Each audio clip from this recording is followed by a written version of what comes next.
Hey everyone, we are the Gratitude Girls. The gratitude girls are in the house. Hi, Lori. How are you? Hi Catherine, I'm wonderful. How are you? I'm great. I was thinking of the number of show that we are live tonight. 13 years, every week for 13 years. We're probably at like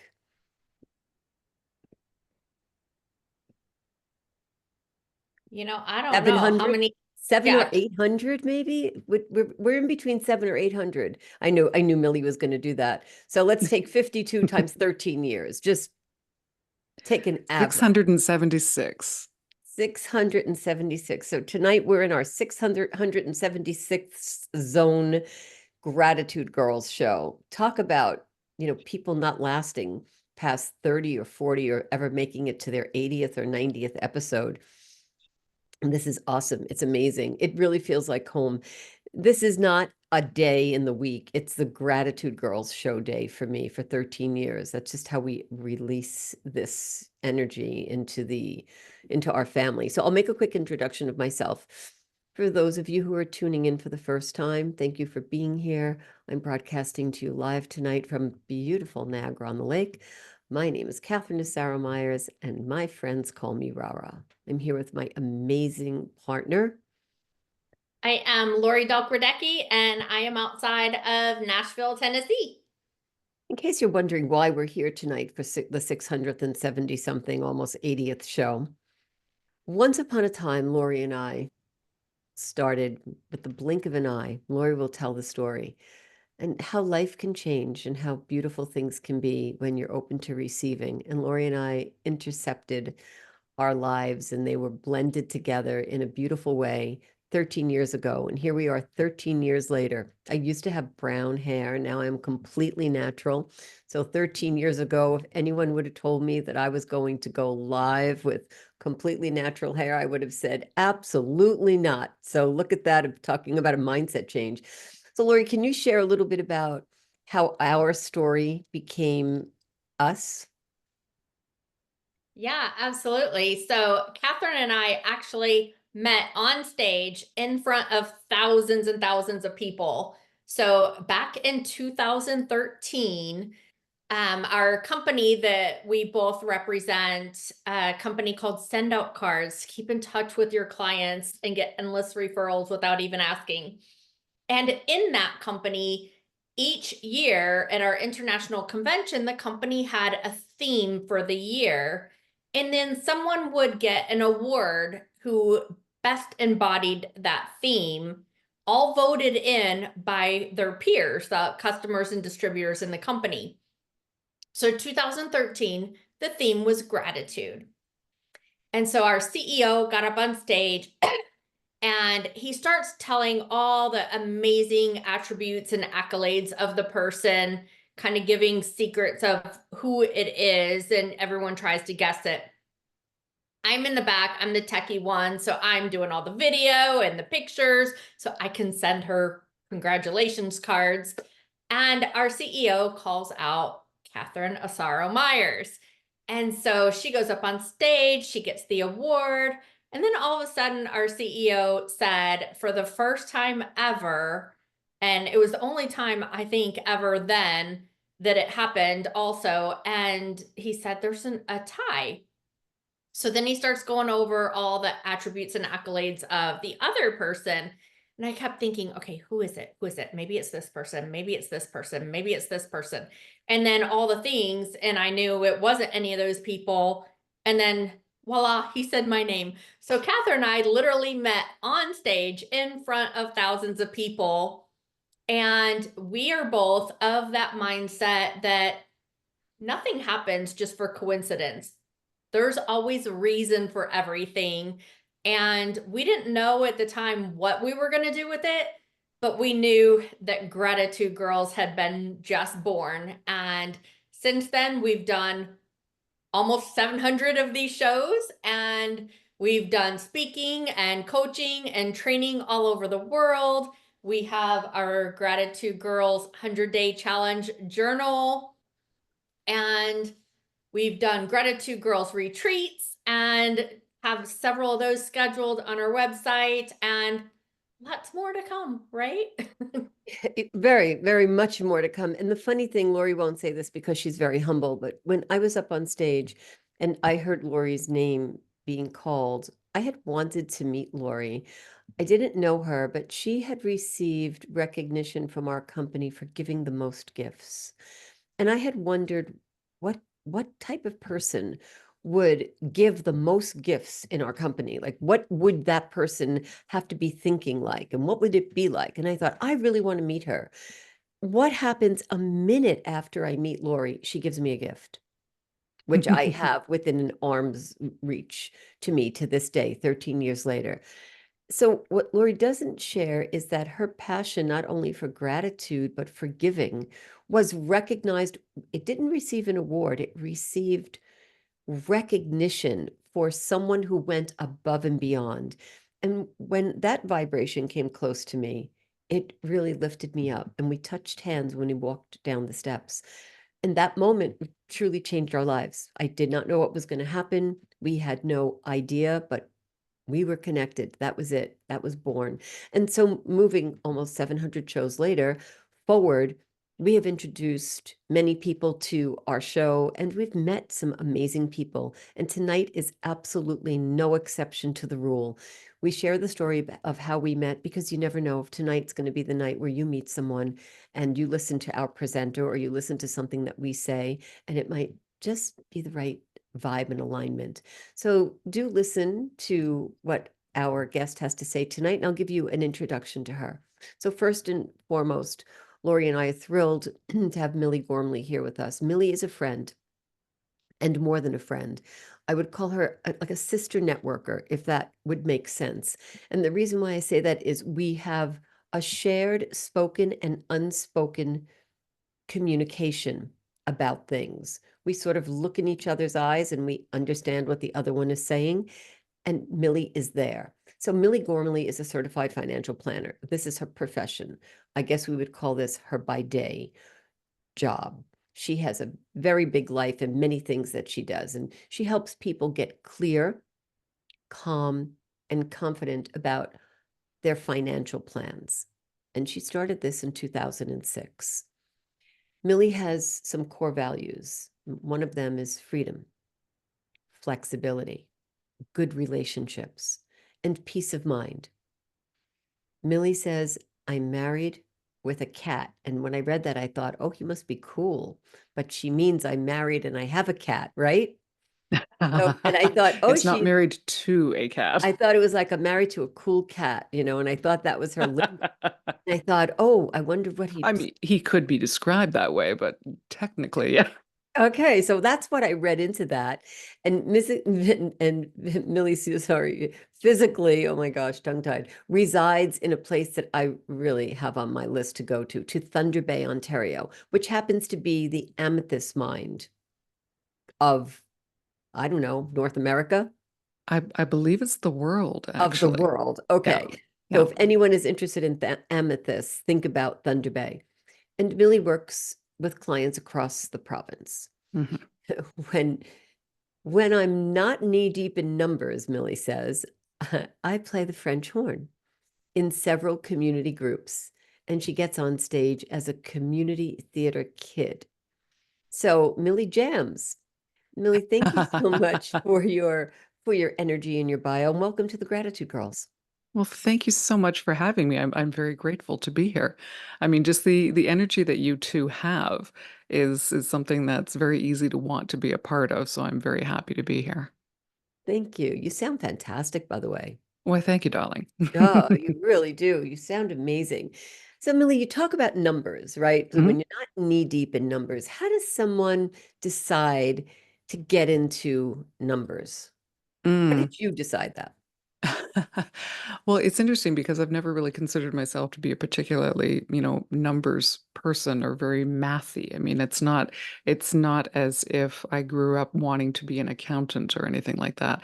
As a matter of fact, I've taken bookkeeping courses making several attempts to take bookkeeping courses over the years, and my brain just does not work that way.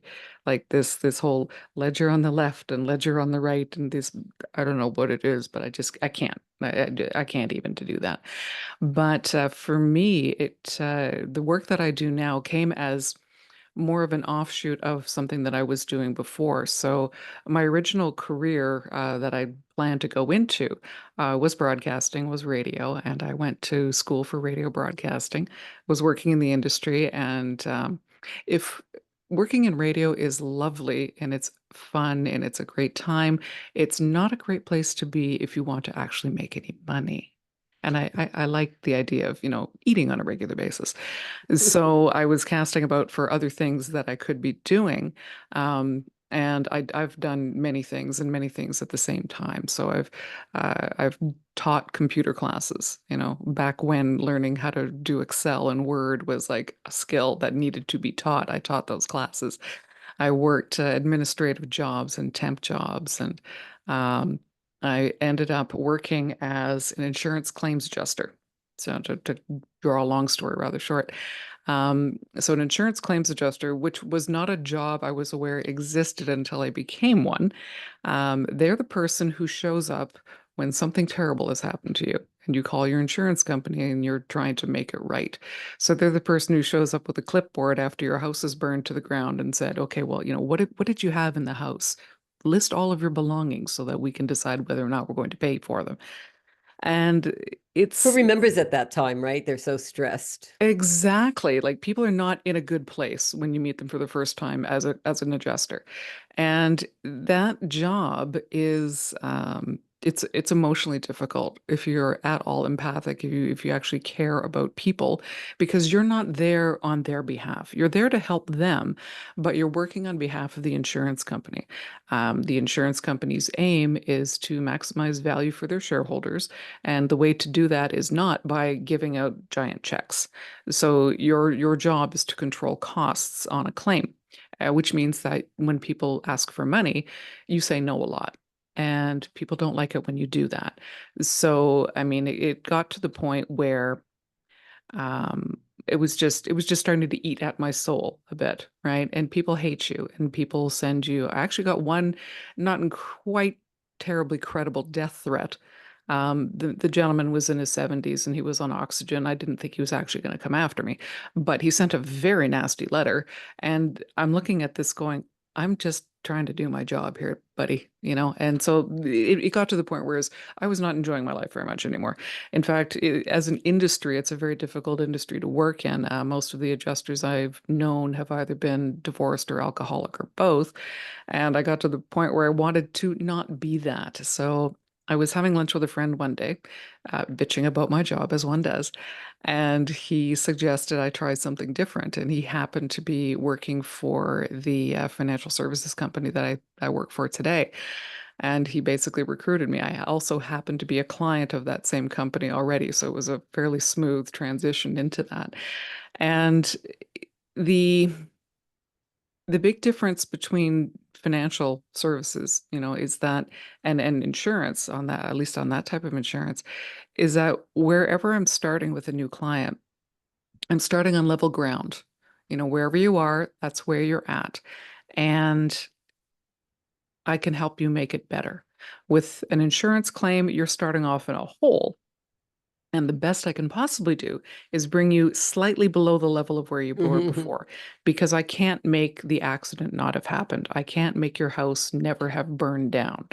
And that memory, that stress, that drama is always going to be in your brain associated with my presence, in your house at a time when you're really not happy about life in general.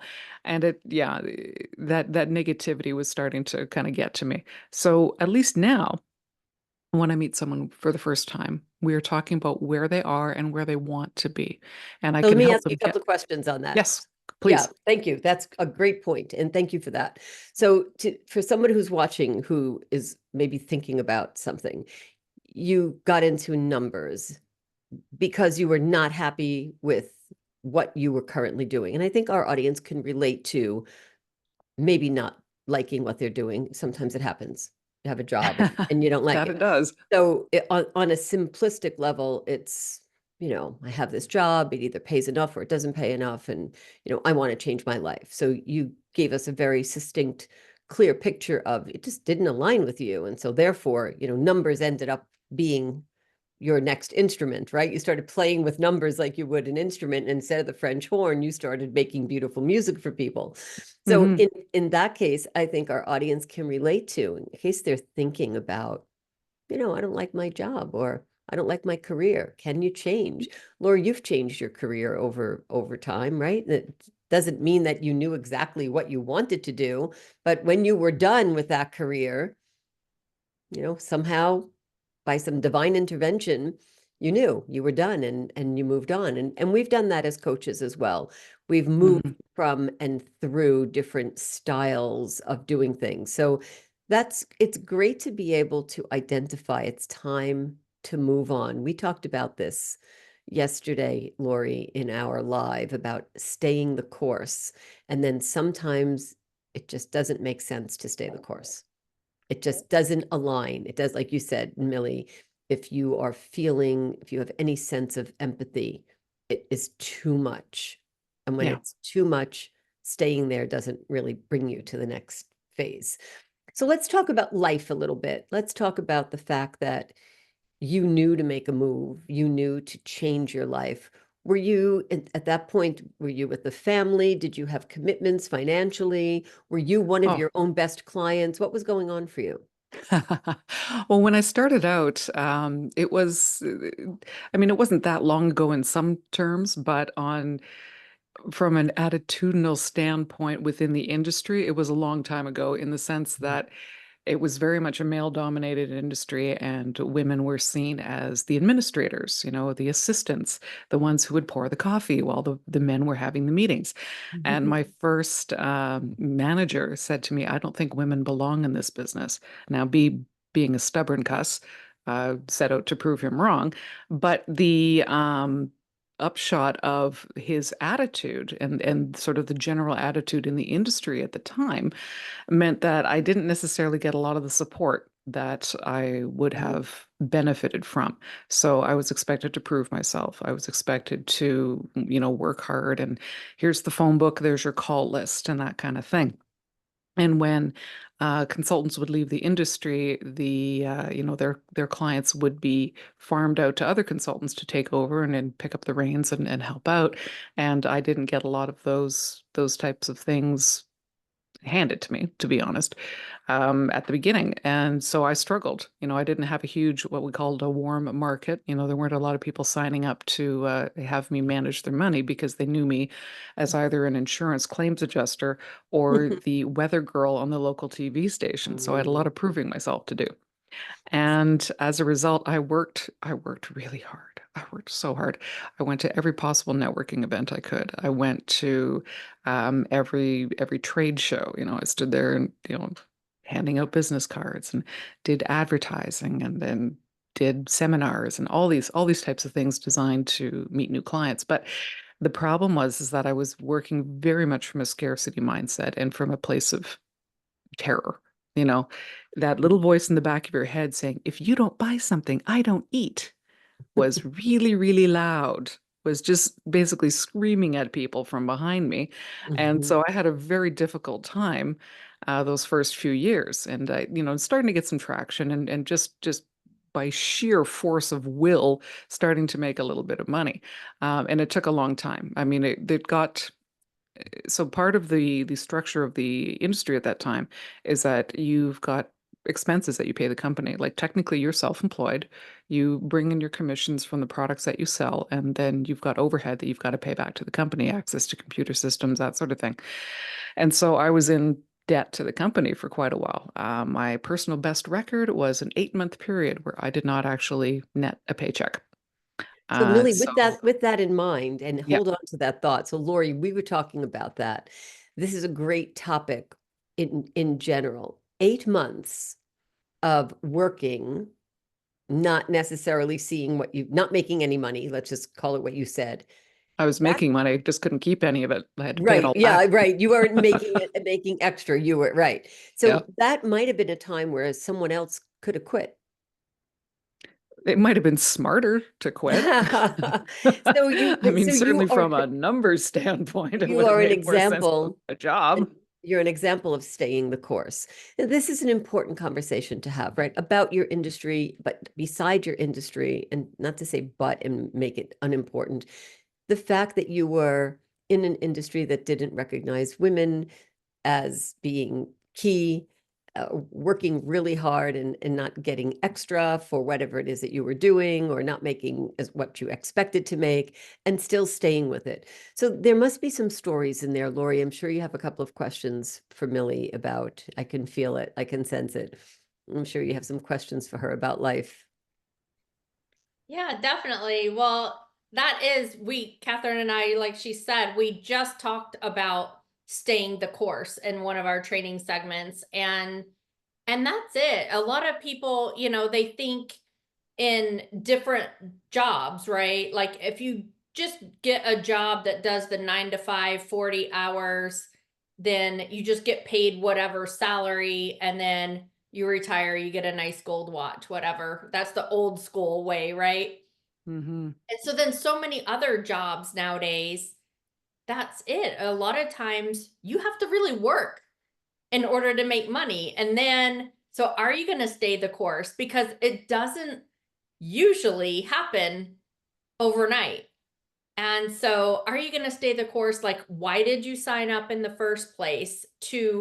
And what was your passion? What was your plans? And that's the your story with that is so good. I am one of those numbers geeks, but and I majored in math. So, but I did become an accountant, but that was not my passion. So I did retire from that a long time ago.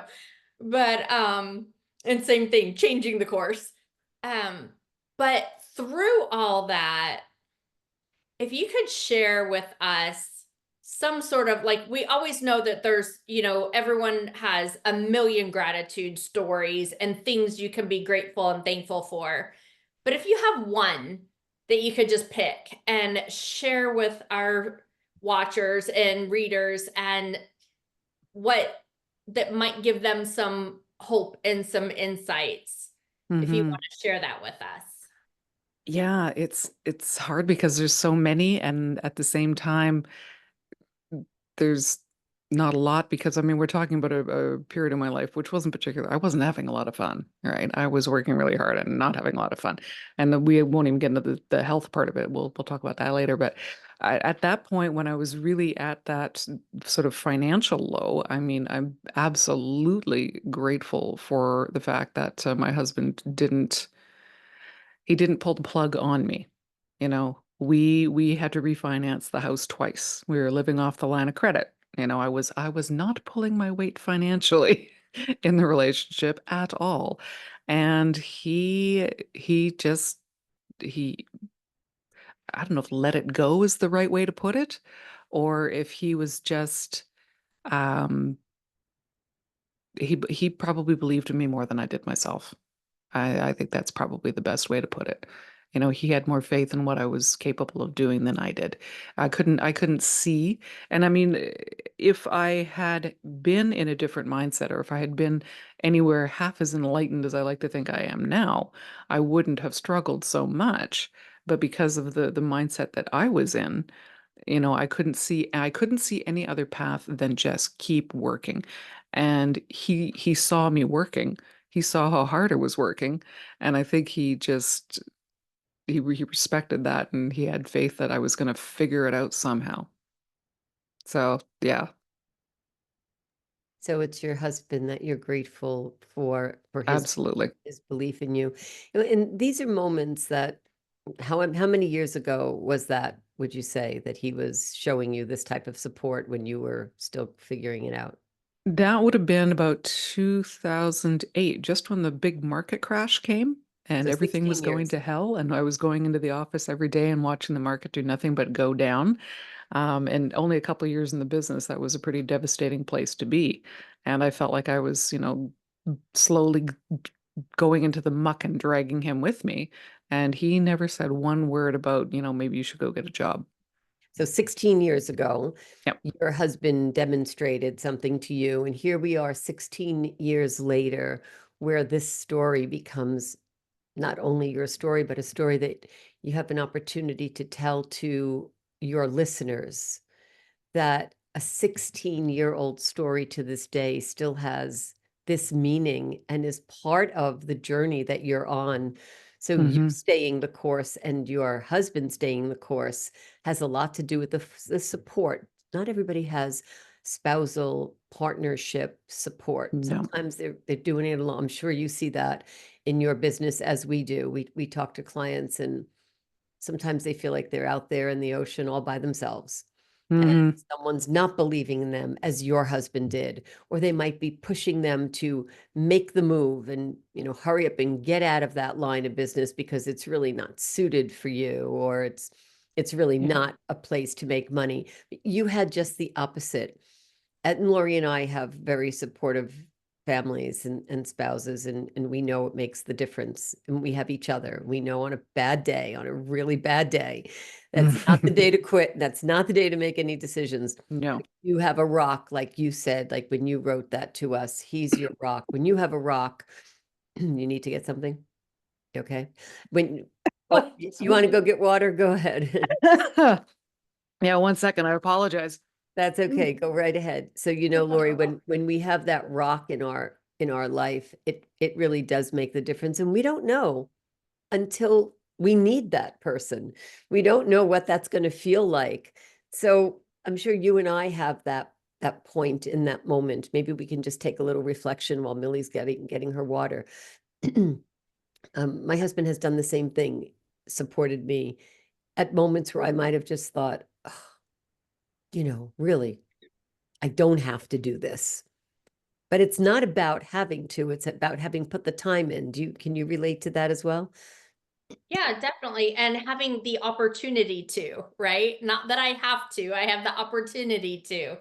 But then I also know that the same thing, like you and I, we've had lots of moments over the last 13 years where we call each other and are like, and luckily when one of us has a bad day, the other one's having a good day. So we lift each other up. Or we've been together and one of us is having a moment, and it could happen at the same time. And it's so important to have that supportive person, spouse, partner, friend Yeah. who is going to be there and not make a judgment and say, you know what, you're right, Millie. Maybe it would be easier if you just changed what you were doing. Supporting and holding, like a house, building a house, the foundation is so very important. So when you're building financial wealth and you're talking to people about money, as we talk to people about money, not the same way you do, but their relationship with money and how it affects how they look at their future. You actually go and create wealth from that. We talk about investments, and most of the times the biggest investment that we talk about is themselves.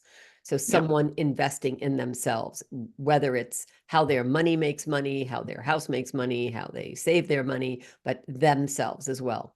So this is important and it's key. And if somebody's listening tonight and they're thinking about a job or a career or a change, or they feel alone, it might be a good idea to ask your spouse, your partner, your significant other to stand beside you. Tonight, I think the message I'm getting from you is, even when you might have felt like the door or the window was a good option, your husband stood there so that you didn't think about bolting or running. And that 100%. Yeah. right, that Yeah. belief is what brings you to where you are right now and what you're doing today. So that's 16 years that you have been in this business, correct? 18 years I've been in the business. Yeah. 18 years. Yeah. Congratulations. Congratulations on that. So Lori, let's ask sort of like a money question in case any of our audience is thinking, and not to go on about it, but if someone had 5,000, 10,000, 20,000, 50,000, 100,000. I won't identify the amount of money, but for them, it was money that they wanted to make a decision with. whatever that is. Of course, you would have qualifiers for that. Could someone come to you and say, hey, Millie, I happen to have $5,000 in a shoebox, or I just made a real estate commission, or I just sold something and I have that money coming in and I'm going to go pay my bills with it? Or should I talk to you first? Would you be someone that you would say, before you pay your bills, talk to you? 1,000%. Absolutely. I know that's not a correct, number from a numbers person, but absolutely. Because even a small amount of money can be a game changer for someone. And if it's a chunk, for lack of a better term, if it's a chunk of money that you've not had control of or possession of before in your life, this is an opportunity to make a decision with that money that could have some pretty huge implications for you long term. Mhm. So whether it's me or someone else that or close to, talking to someone about, what could I do with this? What are my options? Can, automatically assuming that, well, now in a lot of cases, paying bills is probably going to be really good advice. But if you are in a position where you're generally paying your bills and you're not really sinking too deeply into the hole in any one point, and you might have a little bit of money on a line of credit, or you might have a car loan, but you're making payments on it, and you happen to come into a chunk of money, this could be an opportunity to start something new and start something different, whether it's something like a tax-free savings account like we have in Canada, or a Roth IRA in the States, Mhm. or put something aside for your child's education, or to start a Mhm. retirement fund. This is an opportunity for you to do something different, something new. Invest in a course, or start a business, or Mhm. invest in a new piece of equipment for your small business, all kinds of things. Right, And right. sitting down and talking with someone who can help you prioritize that is huge. So let's identify this. If someone watching tonight happens to have a paycheck, a commission, an amount of money, something that has changed for them, which isn't their Mhm. usual influx of money, that would be a moment, an aha moment for them to think about their wealth.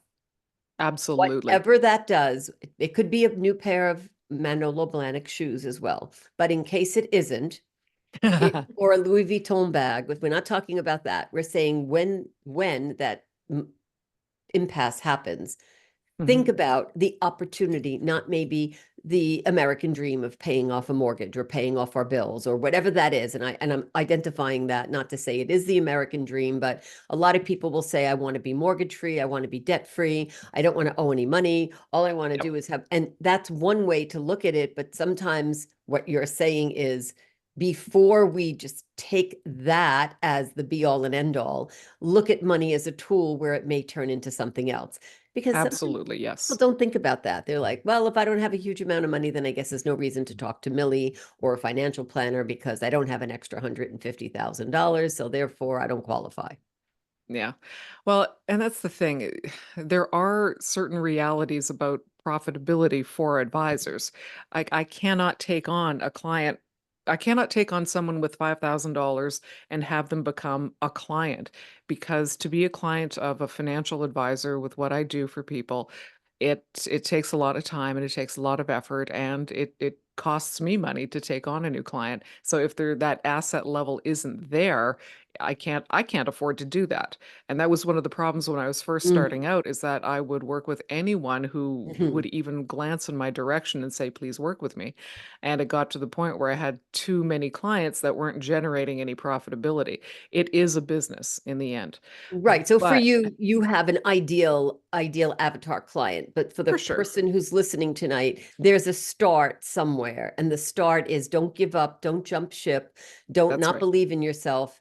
Any start is a start. And whether they can be your client or not, they could be someone who changes their mindset about money, because the money Absolutely. mindset is huge, correct? Yes. So, Lori, let me ask you if there's any more questions that you have for Millie about money. And I know that you're really good with it. Like, you are excellent when it comes to money. Do you have any tips or questions that you would like to give our audience tonight? Something that you learned about money that you'd like them to know from you or from us, from Gratitude Girls? Yeah, just the biggest thing probably with this conversation is that since this is an international show, um, if somebody is looking, Millie, then can they come to you if they're from the States also, or is it just Canada or? Well, okay, here's the thing. Like I was saying earlier, I can't Mm. take on everyone and call them a client. But part of my own, call it a mission, on this earth, is that I want to give as many people as possible the opportunity to talk to someone and to give advice and to send them in a direction that's going to be helpful to them. So, yes, they can absolutely talk to me. And as a matter of fact, I have a free offering on my website and on my calendar bookings that I will give away a half hour of my time to anyone who wants to ask those questions. So I've got a little questionnaire that you fill out, and that gives me some background information, so we're making the Mhm. best use of the time that we can, and that way I've got some context to work with, and we have a conversation. And because I've been doing this a long time, and I'm kind of smart, I know what I'm doing. I'm able to give at least some direction and some insight and some ideas to someone, even in a half-hour conversation, that I think will prove to have some value to it. And so I don't do them all day, every day. It's kind of a limited thing because I do have to, work with my actual clients. But it's something that I want to make available for people because I feel very strongly that we do need to have professional advice available to people no matter how much money that they have at any given point. Right. That's a good point, and that's a generous offer, Lori. It sounds a little bit like our try us on for size, just to sort of align it with, we may not work with everybody, yet listening to someone and what their situation is gives us an opportunity to say, I have an idea, or this might be a good direction. It doesn't Yep. mean that that person ends up necessarily in our client base, but we talk to a lot of people and you're able to do the same. So Hmm. that's fantastic since it is an international audience and we are both in two different countries giving advice to our clients, which is to value money, have a good money mindset. Maybe Hmm. there's a tip or trick. Do you have something that you would be able to advise our clients when it comes to money? If they're like petrified, afraid, if money's not Mm, their friend, is there something that you can offer them to do to improve? yes. Yeah, I mean, it's sort of interesting to me that so many people are so afraid of money because it's not the money that they're afraid of. It's something else. And a lot of time that fear is about security and control and feeling like they're not in charge of their lives and feeling like that they're unable to take care of themselves, and that's scary, right? So a lot of what I do, I mean, it's about the numbers. It absolutely is about the numbers. That's the part that I can manipulate to make things better. But it's also about your attitude and your place, what kind of place money has in your life. What Mhm. do you want money to do for you? What do you want to be when you grow up? These are the kind of Mhm. conversations that I have with clients, just trying to help them figure out what what it's for. What is this money for? And once you've got an idea of that, then you're in so much of a better place to actually make decisions about it. So thinking about your money in terms of what do you want your life to look like, then you can use that to figure out, or along with a professional, use that to figure out how you're going to get there from point A to point B. And the What other about a thing is vision just board, to Millie? What do about a small vision? things Oh, too. sorry. I'm so sorry. What about a vision board? I want to add on to that. Yeah. You just said what you said. Can someone play that out? Can they put something in front of them? Their Yeah, I relationship think with money. sometimes with vision boards, I think sometimes people will put things on vision boards that are aspirational to a degree that's unrealistic. I mean, if you're driving a Toyota now and you're putting a Lambo on your vision board and you haven't changed jobs and you haven't won the lottery, are you doing something that's aspirational, or are you just setting yourself up for disappointment? So the whole vision board thing is, and I have one, but I still struggle with the concept of that. But absolutely, I think having a vision for what you want your life to feel like That's is fun. something that's really important. And are you saying use some logic? So what I hear you saying to someone who's listening, okay, don't look at something that's light years away, but maybe a few steps away. So have a goal Yes. of some sort. And what I think I hear you say is be somewhat realistic, even though we could be slightly altruistic about it. So know that there's a goal as opposed to having none. Yes, absolutely. Yeah. Okay, I cool. mean, even if that goal is like, yeah, you absolutely have to have goals, or how do you know when you get there, for one? Mm. And just doing something small, doing something, saving a little bit every month. You know, if you can save enough that you're not compromising your lifestyle, but you're putting something away, that's a start. Getting into that habit of when you pay your bills, you know, that whole old concept of pay yourself first still makes a lot of Mhm. sense. And as much as you can, I know, I mean, the three of us are women of a certain age. It's not too late for us, mind you, but life will be a whole lot easier for you financially if you start having these conversations with yourself when you're 18, 19, 20 years old. Mhm. Good And you, point. right? Really good point. I'm so happy that you just said that. So having these conversations early, it's never too soon. Yep. So Lori, what do you think about that? Do you think our audience can digest this information tonight? Money's a good topic. It's such a good topic. I'm sure we could talk about this for a really long time.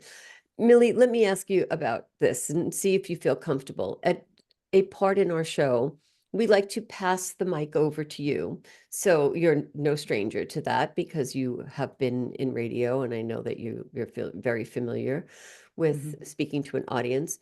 We'd like to give you a moment to think about a question that you have for Lori and I, so our audience can hear us answer a question from your perspective. So take a second, let us know who the question is Mhm. directed to, and we will be as clear and succinct as we can.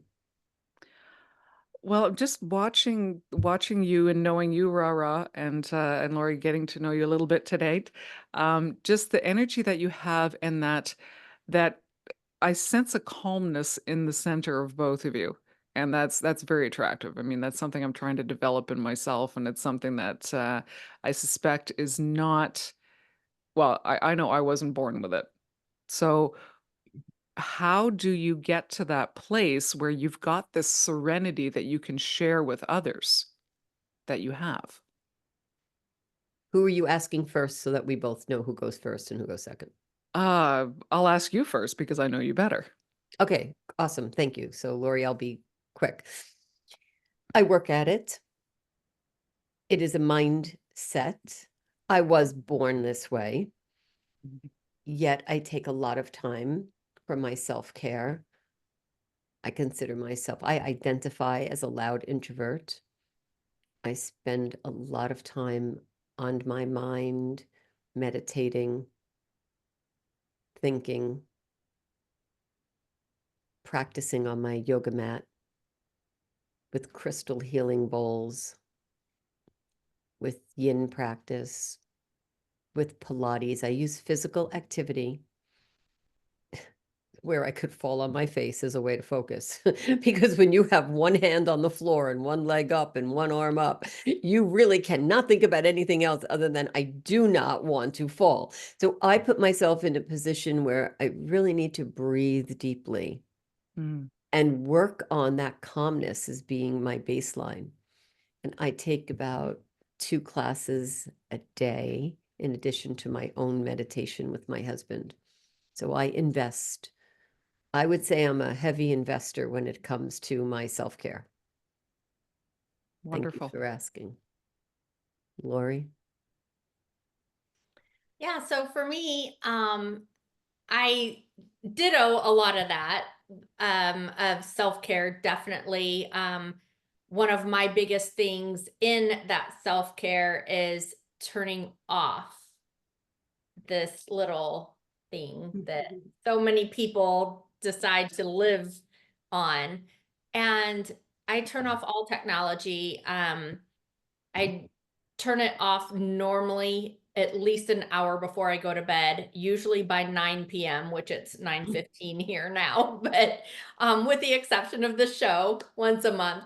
But by 9 p.m., usually all my digital stuff goes off and it's not turned back on before 9 a.m. And I'm up a couple hours before that, but it's just releasing from all that digital stuff and then just focusing on being true and authentic, honest, raw and real.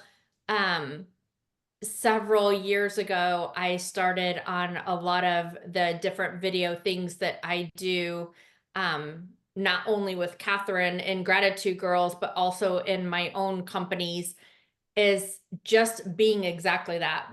Totally raw and real, feeling like God was telling me that I should be more transparent with my friends, followers, people that I have influence over. And I think that's it. When you really, you've studied the things that help you to learn. Like I study every day. I read books, I listen to podcasts, I train my mind. But then when you share from just yourself and being that real and raw and true authentic self, then you don't have anything to worry about because you're just sharing from your heart. Mhm. That's beautiful. Millie, that's a Mm. great question. Thank you. Thank you for that. Is there something that you would like to share that you do in case our audience wants to add that to their repertoire? Something you do for yourself? Something that I do. Yeah. Well, I've gotten back. Meditation is something that I've been doing off and on for many years, and I've gotten back on it. Just actually making a point to spend that time. And I'm noticing that if I don't, for whatever reason, take that time at the beginning, and for me, it's at the beginning of the day. So I will sit down in this chair. I won't have my computer on yet, but I will just taking that 15 or 20 minutes just to ground myself and get in that space. If I Mhm. don't do that, I will notice my energy is not Mhm. in as good a place as it could be. So that's, it's the old saying, if you don't feel like you have time to meditate for 20 minutes, that means you need to meditate for an hour, right? That's a great reminder about meditation. We also like to do some tapping. So Mm. that's a really nice addition. Sometimes you can do that for a few minutes. Lori, we can talk for a long time. Millie, I feel like we could really go into this in depth. Now, you mentioned something earlier. Is it possible to share with us? You said something about your health. Did you want us to know about that? Well, yeah, I mean, that's sort of the next part of the story because I basically I worked myself into the hospital. I had back problems and it was all very first chakra scarcity, lower back issues, right? And I ended up having to get 2 back surgeries in an 8-month period. I was on morphine for an entire calendar year, which is not nearly as much fun as it might sound. And I'm just so beyond grateful for the support that my husband gave me during that time. When I was too weak to make a cup of tea without breaking mugs and all, I was completely unable to work, even though I had my BlackBerry with me in the hospital, both surgeries, trying to send emails to my assistant and just, yeah, the insanity of it all. He was just amazing, the whole time, and just it was a horrible experience, but at the same time, I also don't want to put it behind me to the extent that I forget the lessons of it. The Mm. lessons about taking care of myself and actually relying on other people, because that's not something that I've been fairly good at, over the course of my life. So it got me to the point where I had no choice but to rely on someone else. And knowing that I could do that with him and be safe, pretty huge. Mm. Thank you for sharing that. I'm glad that it is behind you and that you are recovered. Absolutely, yes. Fantastic. That is congratulations on that. And behind you with the back issue, I'm glad it's behind you and it's there and you've left it and it has its lessons. It has its lessons for you. Hmm. Millie, I love that we can talk and feel like we're hanging out, we're having a conversation. We have an audience watching us, and there are so many golden nuggets in what you've shared with us tonight, in your career and your journey and the friendship that you share with Lori and with myself on a regular basis. I invite our audience to follow you, to go onto your social media links that we've posted in our show notes, to go and search you out, to go onto your website, to Yep. take you up on that 30-minute conversation worth having. As we say in some of our other businesses, it's a conversation that you wish to have with people, and Absolutely. you let them know when you're available. And for Lori and I, it's been great to talk about money and to get to know you and bring money up to the forefront.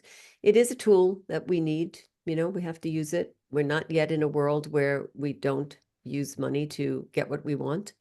It still That's is right. a means to an end, or a means to a beginning, however you want to look at that. So thank you. Thank you for this conversation tonight. And Lori, if somebody's watching and they're thinking, I want to be Millie, I want to be in that seat, what do they have to do? Yeah, definitely. So go to our Facebook page, facebook.com/gratitudegirls, and hit message there after you like and follow our page, and tell us your gratitude story, and we will get back with you. Make sure you leave us your contact information so we can get back with you and let you know when we can put you on our show. And go look at the last 13 years of shows that we have on our website at gratitudegirls.com. You can also see a lot of them on our YouTube or TikTok or Instagram. All of them are at Gratitude Girls. And we will see you next month, everyone. Thanks for tuning in. Thank you. And thank you, Millie, for being Thanks for here. having me. Thank you.